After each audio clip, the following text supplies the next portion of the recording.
Baik, selamat pagi semuanya. Sekarang kita akan masuk ke materi selanjutnya yang ada di buku Bupena 1B. Nah, topik pertama yang akan kita bahas pada hari ini adalah mengenal panjang dan pendek bunyi. Nah, sebelumnya di buku Bupena 1A kita sudah belajar apa itu bunyi panjang dan apa itu bunyi pendek. Nah, selanjutnya di buku Bupena B kita membahas tentang bagaimana cara kita untuk mengenal atau membedakan atau mengetahui mana yang bunyi panjang dan mana bunyi pendek, ya. Nah, itu. Nah, karena apa? Buat apa kita perlu mempelajari apa itu bunyi panjang dan apa itu bunyi pendek? Karena pada saat bernyanyi kita pasti mengeluarkan yang namanya bunyi, ya.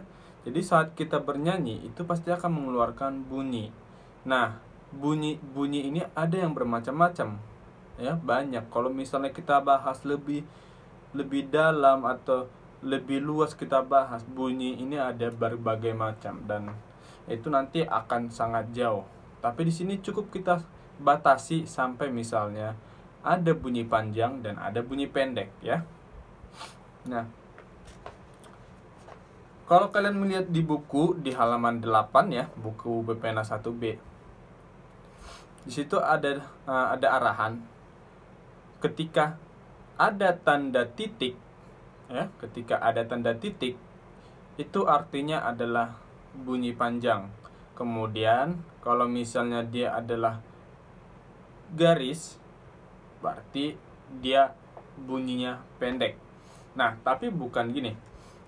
Jangan sampai misalnya kalian terpaku, ya, atau kalian terlalu menganggap bahwa pada dasarnya bunyi panjang itu selalu digambarkan dengan tanda titik dan bunyi pendek selalu digambarkan dengan garis. Ya, enggak. Di sini di buku Bupena 1B kita hanya menggunakan tanda titik dan garis di buku ini saja. Nah, jadi jangan misalnya nanti kalian bingung misalnya gini. Ada orang misalnya nanti bertanya kepada kalian, setauku tanda untuk bunyi panjang gambarnya segitiga, kemudian untuk bunyi pendek gambarnya petak.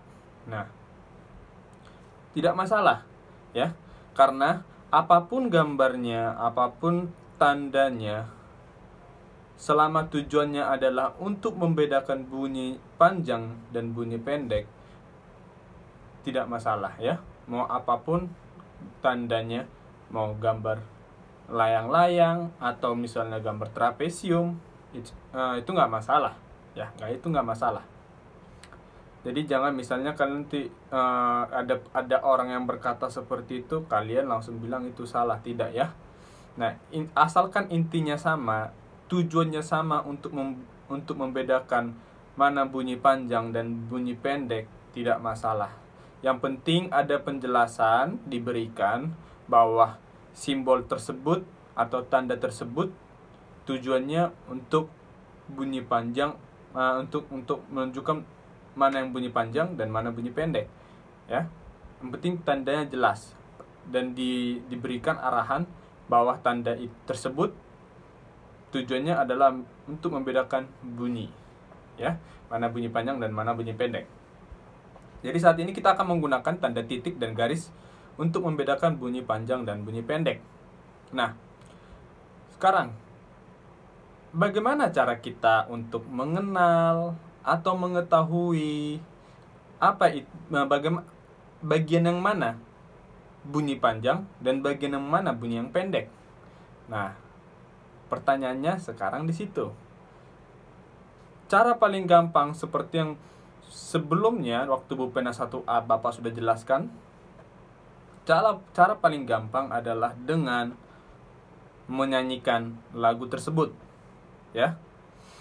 Seperti di buku kita di halaman 8, di muatan SBDP KD 4.2, kita disuruh untuk memperagakan panjang dan pendek bunyi pada lagu, ya. Dengan cara apa? Dengan cara menyanyikan, ya.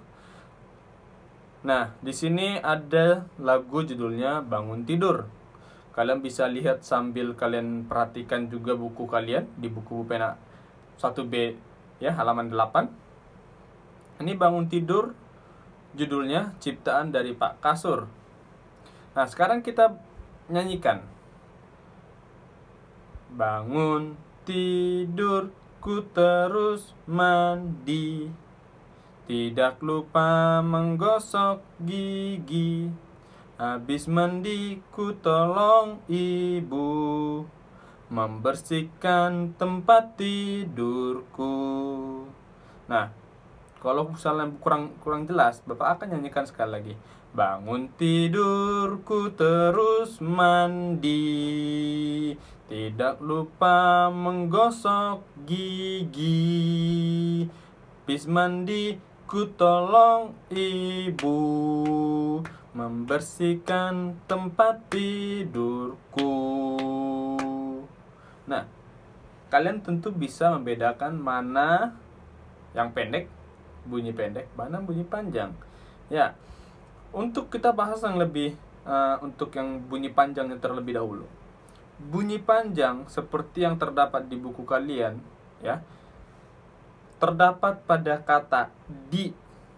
Kemudian pada baris berikutnya terdapat pada kata gi, ya. Gi, ya, terdapat pada suku kata gi pada kalimat atau kata gigi. Kemudian pada kata ibu terdapat juga bunyi panjang, yaitu pada kata bunya. Kemudian membersihkan tempat tidurku.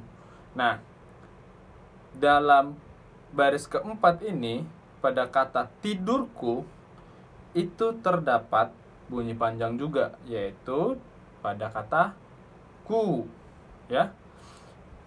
Sekali lagi Bapak contohkan. Pada baris pertama misalnya seperti ini. Bangun tidur, ku terus mandi. Panjang kan Bapak nyanyikan? Ya, karena pada dasarnya lagu tersebut pada bagian kata di itu bunyinya panjang. Sisanya selain yang Bapak sebutkan tadi itu semua adalah bunyi pendek, ya. Nah, kalian bisa lihat di buku juga, di buku Bupena 1B, bahwa di situ sudah ada tanda-tandanya juga dibuat, ya. Jadi nggak usah bingung. Yang penting kalian cukup mendengarkan atau cukup kalian menyanyikan. Kalian pasti bisa merasakan mana bunyi yang panjang dan mana bunyi yang pendek, ya. Kalau misalnya nanti ada yang kurang jelas, silakan kalian bertanya sama Bapak. Nah, begitu juga nanti ada contoh lagu keduanya, ya. Bermain layang-layang, ciptanya NN. NN itu artinya no name, atau penciptanya tidak diketahui siapa yang menciptakan atau siapa nama dari penciptanya, tidak ada yang tahu, ya. Ini bahkan Bapak contohkan.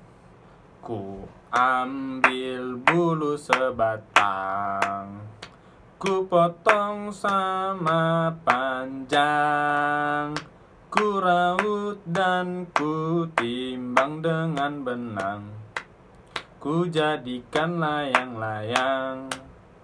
Bermain, berlari, bermain layang-layang, bermain ku bawa ke tanah lapang, hati gembira dan senang, ya.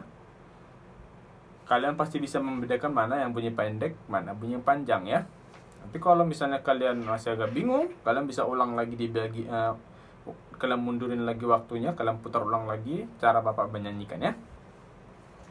Nah, itu tentang bunyi panjang dan bunyi pendek. Selanjutnya kita akan membahas lagi syair lagu, ya, mengenal panjang dan pendek bunyi. Tapi ini ada pada syairnya. Syair lagu yang diucapkan panjang dan ada juga yang diucapkan pendek. Nah, apa yang mempengaruhi bunyinya? Jika bunyinya panjang, maka otomatis kata pada lagu yang bunyinya panjang, itu akan otomatis panjang juga ya. Jadi dia sama saja, nggak perlu dipusing-pusingkan. Jika misalnya bunyinya sudah panjang, maka syairnya pun pasti diucapkannya panjang. Sedangkan kalau misalnya syairnya itu bunyinya pendek, maka syairnya pun akan diucapkan pendek ya. Jadi itu saling berkesinambungan ya. Itu tentang bunyi panjang dan bunyi pendek. Selanjutnya kita akan bahas tentang memperagakan gerak cepat. Nah, tentu kalian tahu apa itu gerak cepat, ya kan? Nah, tepuk tangan ini. Nah, ini merupakan salah satu gerak cepat. Ya, salah satu contoh dari gerak cepat. Dan masih banyak lagi contoh-contoh lainnya ya. Masih banyak sekali gerakan yang cepat. Berlari, ya. Berlari juga termasuk salah satu gerakan yang gerak cepat. Nah, gerak apabila digabungkan itu dapat menjadi sebuah gerak tarian. Nah, gerak tari dapat dilakukan dengan cepat, sedang, ataupun lambat. Ya, kalian bisa lihat di buku kalian Bupena halaman 31, Bupena 1B. Itu ada contoh-contohnya, ada gambarnya juga. Yang pertama itu adalah tepuk kedua tangan, kemudian letakkan tangan di pinggang, kemudian angkatlah satu kaki ke depan, kemudian bertepuk tanganlah kembali. Nah, itu dari keempat gambar ini itu sebenarnya adalah urutan ya. Jadi kita tepuk tangan dahulu, terus letakkan tangan di pinggang, terus angkat kaki satu ke depan, kemudian tepuk tangan lagi. Nah, itu adalah beberapa contoh gerakan cepat yang digabungkan ya, yang digabungkan menjadi suatu gerakan tari. Nah, jadi seperti itu. Gerakan tari itu juga harus bervariasi ya, jangan cuman itu saja gerakannya, karena kalau cuma itu saja gerakannya itu akan mengakibatkan penonton atau orang yang melihat kita itu tidak akan tertarik ya. Seperti itu. Nah, selanjutnya pada halaman 40 kita akan membahas tentang memperagakan gerak lambat. Nah, gerak lambat seperti halnya dengan gerak cepat, banyak sekali contoh dari gerak lambat. Misalnya kita bisa buat misalnya menggelengkan kepala, itu termasuk, bisa aja kita buat dia jadi termasuk gerak lambat ya. Gerak lambat ya. Dan masih banyak lagi contoh-contohnya, ini hanya sekedar saja ya. Nah, gerak cepat ataupun gerak lambat, dua hal inilah yang dipadukan untuk membuat suatu gerakan tari yang bagus. Jadi jangan semuanya serba cepat gerakan tarinya, akan tidak menarik. Jadi tapi jangan juga serba lambat semua tariannya, dan itu juga pasti tidak akan bikin orang tertarik. Tapi kalau misalnya kita menggabungkan gerak cepat kemudian gerak lambatnya, itu bisa menghasilkan suatu gerakan yang sangat bagus ya. Berikutnya juga itu kalian bisa lihat di buku kalian halaman 40 Bupena 1B. Contoh yang sudah ada gambarnya. Pertama kita disuruh merentangkan tangan ke samping, kemudian turunkan ke bawah, kemudian naik lagi ke atas. Nah, gerakan ini meniru seperti gerakan kupu-kupu ya. Kita taruh tangan di samping, kemudian turun perlahan ke bawah, terus naik lagi ke atas perlahan. Ya, jadi seperti ini. Ya, mungkin tangan Bapak nggak kelihatan ya. Nah, tapi kalian udah pasti tahu bagaimana itu gerakan kupu-kupu. Kalian juga pasti sering melihatnya ya. Nah, itu tentang gerakan cepat dan gerakan lambat. Jadi hari ini kita belajar tentang bagaimana cara kita untuk melihat atau mengetahui mana bunyi panjang dan bunyi pendek. Kemudian ada syair yang diucapkan secara panjang dan ada juga syair yang diucapkan secara pendek. Tergantung, dan biasanya kalau misalnya bunyinya panjang, maka lirik atau teksnya atau syairnya itu pasti akan panjang. Sedangkan kalau misalnya bunyi udah pendek, maka